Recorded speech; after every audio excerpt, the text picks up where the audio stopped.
Hello दोस्तों, YouTube channel को subscribe कर लें, क्लिक बेल आइकन को प्रेस कर दें ताकि नोटिफिकेशन आपको मिलते रहे जेबी सीआईबी के लिए। यहाँ पे हम लोग देखने वाले हैं जेबी का प्रिंसिपल एंड प्रैक्टिस बैंक की क्वेश्चन बैंक सेट नंबर 11 है। यहाँ छोटा अनाउंसमेंट करना क्वेश्चन बैंक को स्टार्ट करने से पहले। हमारे पास यहाँ दो प्रकार के कोर्सेज होते हैं, शॉर्ट टर्म और दूसरा होता है इन डेप्थ वीडियो। दोनों ही कोर्सेज आपके अकाउंट में देखेंगे, जो मर्जी वो आप पढ़ाई कर सकते हैं। शॉर्ट टर्म कोर्स सबसे बड़ा फायदा ये है कि अगर आपको समय को मान लेते 10 मिनट के विषय आप निकाल के हर दिन पढ़ पा रहे हैं, ठीक है, तो भी आप पास कर जाएंगे आराम से। 55-60% नंबर आ जाता है। 16 घंटे का यहाँ पे वीडियो लेक्चर का लेंथ होता है, जिसको आप चाहोगे तो आप इवन एक दिन में भी पढ़ाई करके ख़त्म कर सकते हैं आप इसको, ठीक है। इस तरीके से बनाया रहता है। और दूसरा इन डेप्थ वीडियो उनके लिए, ठीक है, जो 75% नंबर एंड अबव लाना चाहते हैं, हर दिन आप 1 घंटा का समय निकाल के पढ़ें, ठीक है। यहाँ 80 घंटे का यहाँ पे वीडियो लेक्चर का इसमें लेंथ होता है।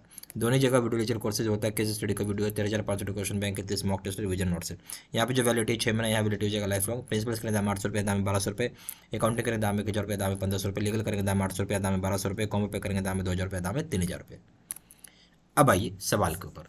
सबसे पहला सवाल है, बोलता है क्या, यहाँ बोलता है कि KYC guidelines have been issued by RBI under which of the following. KYC guidelines कौन इशू कर रहा है? आरबीआई इशू कर रहा है। कौन से एक्ट से, चाहे कौन से तरीके से, ये पूछना चाह रहा है। ए ऑप्शन है section 21 of bank regulation act, B option है section 31A of RBI act, C option है section 35A of RBI act, D option है section 31 of NI act, E option है नन ऑफ द अबव। तो पहला सवाल क्या है, बोलता है केवाईसी गाइडलाइंस जो आरबीआई इशू कर रहा है किस तरीके से इशू कर रहा है। ए ऑप्शन क्या है section 21 of bank regulation act, B option section 31A of RBI act, C A option है section 35A of RBI act, D option है section 31 of NI act, E option none of the above. सोच के बताइए क्या होगा इस case में। पहली बात तो समझिए केवाईसी गाइडलाइंस है ये गाइडलाइंस है, ये कोई एक्ट नहीं है। आपको मैं ऐसे समझा देता हूँ, ये कोई एक्ट नहीं है, ना कोई एक कानून है। ये गाइडलाइंस है जो आरबीआई इशू करते हैं। हाँ, आपको ऐसा ऐसा चीज़ प्रोसीजर, इसको बोल सकते हैं प्रोसीजर आपको फॉलो करना है। सही शब्द क्या है, गाइडलाइंस का मतलब हो गया आपको एक तरीके का प्रोसीजर हम बोल सकते हैं जिसको आपको फॉलो करना होता है, ठीक है। ये किसी तरह कोई कानून नहीं है। तो इस ऑप्शन में क्या हो जाएगा, सही ऑप्शन ई हो जाएगा, none of the above. Question number 2 में आइए। The 3 major types of ethical issues include except. 3 major तरह के इथिकल इश्यूज कौन कौन होंगे जो इंक्लूड किए गए हैं। तो ए ऑप्शन है कम्युनिकेशन इश्यूज, बिल्कुल सही है। बी ऑप्शन है सिस्टमेटिक इश्यूज, ये गलत है। सी ऑप्शन है कॉर्पोरेट इश्यूज, ये भी सही है। डी ऑप्शन है इंडिविजुअल इश्यूज, ये भी सही है। तो सही ऑप्शन क्या हो जाएगा इस केस में, यानी कॉर्पोरेट या सिस्टमेटिक इश्यूज ये किसी भी तरह का इथिकल इश्यूज में नहीं आता है, ठीक है, ये ध्यान रखना है। तो सही ऑप्शन हो जाएगा आपका B. Question number 3, the receivables of various loans and obligations are put together and distributed amongst investors in which of the following। अब यहाँ क्या बोलता है, जो भी लोन दिया है आपने, क्या किया, जो लोन का पैसा मिला, जो भी लोन का पैसा मिला आपने उन सबको एक जगह इकट्ठा किया और जहाँ डिस्ट्रीब्यूट करना था, जो इन्वेस्टर्स थे उसको डिस्ट्रीब्यूट कर दिया। इस तरह की चीज़ को हम क्या बोलेंगे। ए ऑप्शन है लीजिंग, बी ऑप्शन है फैक्टरिंग, सी ऑप्शन है securitisation, D option venture capital, E option है फॉरफेटिंग। तो ये समझिए क्या बोलना चाहता है, फिर से सुनिए। बोलता है क्या, बहुत कई तरह के लोन होंगे, बहुत सारे लोन का पैसा इनको मिला, उनको जमा किया और बाद में डिस्ट्रीब्यूट किया। किसको डिस्ट्रीब्यूट कर, इन्वेस्टर्स को। जिन्होंने लोन मिल के दिया वो सारे इन्वेस्टर्स हो गए, तो उनको डिस्ट्रीब्यूट कर रहे हैं। यहाँ पे किस प्रकार का ये चीज़ है। A option leasing, B option factoring, C option securitisation, D option venture capital, E option forfaiting. बताइए बताइए क्या होगा सही आंसर। जो इसका सही आंसर हो जाएगा वो हो जाएगा सेक्युरिटाइजेशन, सी। क्वेश्चन नंबर 4 में आइए। In order to obtain cash for its credit sales the duly accepted domestic sale invoices are assigned by the seller in favour of third party. Such purchase of receivables by the said third with or without recourse is called. बोलता है कि जहाँ पे आप cash obtain कर रहे हैं credit sales के ऊपर, जो कि ड्यूली एक्सेप्टेड होता है डोमेस्टिक सेल इनवॉइस के ऊपर, जो कि असाइन किया जाता है सेलर को, सेलर के द्वारा जो फेवर करेगा थर्ड पार्टी में, थर्ड पार्टी को। इस तरह का परचेज जो रिसेबल होता है थर्ड पार्टी में विथ या विदाउट रिकॉर्ड्स, उसे क्या बोलेंगे। रिकॉर्ड्स का मतलब होता है कि बार बार रिपीट करना, ठीक है, या तो आप इसको रिपीट कर सकते हैं, नहीं भी रिपीट कर सकते हैं। ये ऑप्शन है सेक्युरिटाइजेशन, बी ऑप्शन है फैक्टरिंग, सी ऑप्शन है बिल डिस्काउंटिंग, डी ऑप्शन है फॉरफेटिंग। जब कभी भी आपको क्रेडिट सेल्स का मतलब है आपको इनवॉइस दे दिया। जैसे बैंक को क्या होता है, जो भी सेलर होते हैं, या सेलर नहीं बोलेंगे, जो मैन्युफैक्चरर होते हैं बेसिकली, उनको पैसा चाहिए होता है और क्या होता है मार्केट में पैसा इनका बहुत उधारी सिस्टम पे चलता है, ठीक है। तो मान लीजिए इनके पास पैसे नहीं है रॉ मटेरियल खरीदने के लिए, तो ये क्या करते हैं अपना इनवॉइस को बैंक के यहाँ रख देते हैं, यानी बैंक को बेच देते हैं। मान लीजिए 100 रुपये का बिल होगा, बैंक को बोलेगा भाई आप मुझे 90 रुपये दे दो, 10 रुपये अपना कमीशन का मतलब अपना कमीशन कमा लेना आप। वो 10 रुपये कौन देगा, मतलब ये जो बायर है जो इनको पैसा लौट, नेचुरल सी बात है, आप सामान खरीद रहे हो तो सामान कोई बायर ही होगा जो खरीदेगा सामान आपसे, या जो मैन्युफैक्चरर है जिस किसी को भी बेच रहा है, हाँ, चाहे वो रिटेलर हो होलसेलर हो जो भी हो, तो वो पैसा बैंक को आप दे देगा, क्योंकि इनवॉइस बैंक के पास है, बैंक को वो पैसा पूरा पैसा मिल जाएगा। बैंक ने दिया 90 रुपये, बिल था 100 रुपये का, बैंक को 10 रुपये का कमाई हो गया। इसी चीज़ को हम बोलते हैं क्रेडिट सेल्स ऑब्टेन कर लिया। यहाँ पे क्या कि जो मैन्युफैक्चरर है चाहे जो सेलर है वो यहाँ पे क्रेडिट सेल्स ले लिया, कैश ऑब्टेन कर लिया, जो कि मतलब बोल सकते हैं ड्यूली एक्सेप्टेड होता है डोमेस्टिक सेल इनवॉइस, ठीक है। और फेवर करता है थर्ड पार्टी, या थर्ड पार्टी कोई और नहीं है बैंक है। और इस तरह का परचेज जो रिसेबल होता है विथ या विदाउट रिकोर्स में होता है, मैंने आप इस तरह के बिल को बार बार प्रेजेंट कर सकते हैं। हो सकता है कोई कस्टमर बार बार लेता हो, या कोई नहीं होता कि जैसे आप उसको जैसे कोई होलसेलर है डिस्ट्रीब्यूटर है तो आपसे बार बार लेगा वो, ठीक है। तो इसी चीज़ को क्या बोलेंगे, ए ऑप्शन है सेपरेशन, बी ऑप्शन है फैक्टरिंग, सी ऑप्शन है बिल डिस्काउंटिंग, डी ऑप्शन है फॉरफिटिंग। फैक्टरिंग और फॉरफिटिंग दोनों सेम ही चीज़ होता है, बट ये डोमेस्टिक यहाँ पे लग गया है इसलिए हम इसे फैक्टरिंग बोलेंगे, और वही इंटरनेशनल रहता है तो फॉरफिटिंग बोलते हैं। सही ऑप्शन हो जाएगा बी फैक्टरिंग। क्वेश्चन नंबर 5 में tele banking facility provided by banks through bank computers based on the following. बोलता है जो टेली बैंकिंग फैसिलिटी है जो बैंक प्रोवाइड करती है कस्टमर्स को, ठीक है, जिसमें बैंक कंप्यूटर्स का यूज होता है, क्या चीज़ पे बेसिस पे यूज करते हैं। ऑप्शन है वॉइस प्रोसेसिंग, बी ऑप्शन है brick and motor processing, C option internet processing, D option है वर्चुअल बैंकिंग। जो टेली बैंकिंग फैसिलिटी है जो बैंक प्रोवाइड करती है बैंक कंप्यूटर्स के बेस्ड पे करती है, ठीक है, बात तो सही है। डी ऑप्शन क्या बोल रहा है वॉइस प्रोसेसिंग, बी ऑप्शन बोल रहा है brick and motor processing, C option बोल internet processing, D option virtual banking. सही ऑप्शन क्या होगा आपके समझ से, इसमें सही ऑप्शन हो जाएगा आपका वॉइस प्रोसेसिंग, ठीक है। क्या हो जाएगा सही ऑप्शन, ए ऑप्शन हो जाएगा वॉइस प्रोसेसिंग। क्वेश्चन नंबर 6 में आइए, in e commerce the consumer moves from a physical store in a market place to.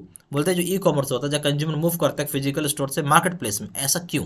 A option है store of the seller located far off place, store जो होगा seller के कहीं दूर जगह पे होगा। बी ऑप्शन है store of the seller located far off place, store seller को जो दूर लोकेशन पे होगा। सी ऑप्शन है store of the seller near the house of the buyer, store जो होगा सेलर के घर के नज़दीक में होगा।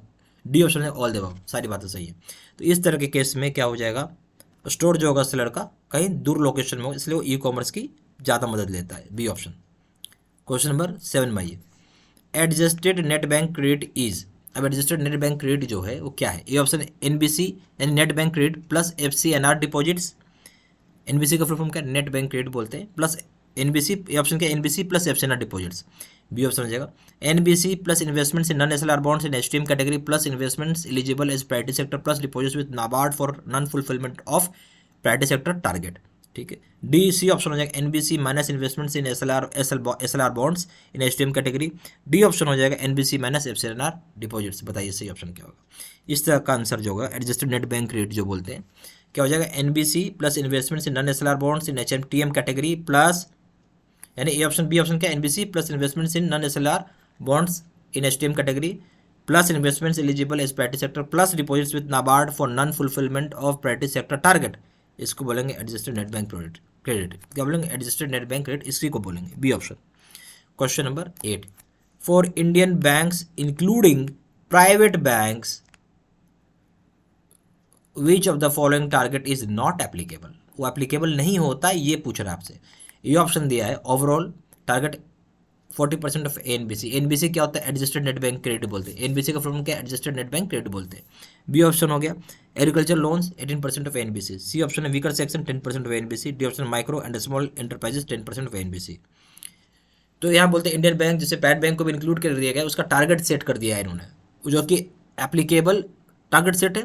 प्राइवेट सेक्टर में टारगेट सबका सेट होता है, चाहे कोई भी बैंक हो, पब्लिक सेक्टर बैंक हो चाहे प्राइवेट सेक्टर बैंक हो, बट यहाँ कौन सा ऐसा टारगेट जो उस पर एप्लीकेबल नहीं होगा। ये ऑप्शन है ओवरऑल टारगेट है 40% ऑफ एनबीसी, प्राइवेट सेक्टर पे आपको लैंडिंग करना होगा, बिल्कुल सही है, ठीक है, ये बिल्कुल सही है, एडजस्टेड नेट बैंक क्रेडिट बोलते हैं। बी ऑप्शन है एग्रीकल्चर लोन 18% ऑफ एनबीसी, ये भी सही है, कोई दिक्कत नहीं है। C option weaker section 10% of NBC, ये भी सही है।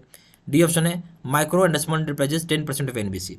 अब माइक्रो तो ठीक है, पर ये जो स्मॉल लग गया, ये स्मॉल एंटरप्राइजेस का लिए कोई भी ऐसा मैंडेटरी नहीं है कि हाँ इसको इतना करना ही पड़ेगा, तो ये वाला गलत हो गया। एंड का मतलब होता है माइक्रो प्लस स्मॉल एंटरप्राइजेस, जो 10% एनपीसी है, माइक्रो के लिए है बट स्मॉल के लिए नहीं है।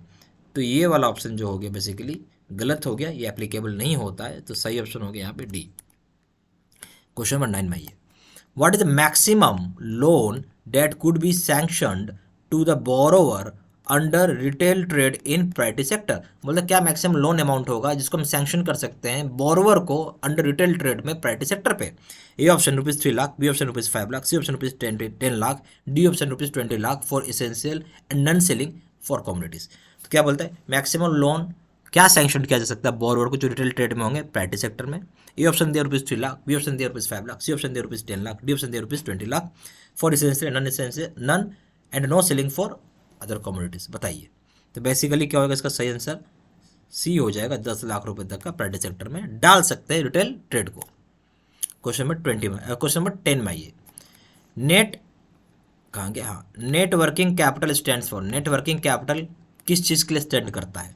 ए ऑप्शन है current assets plus current liabilities, ठीक है, ये नहीं होगा, हमेशा current assets minus current liabilities होता है। नेट वर्किंग मतलब जो आपका प्रेजेंट मंथ का है, मतलब प्रेजेंट ईयर का, एक साल का हम बोलते हैं। बी ऑप्शन है एसेट्स माइनस लाइबिलिटीज, ये भी नहीं होगा।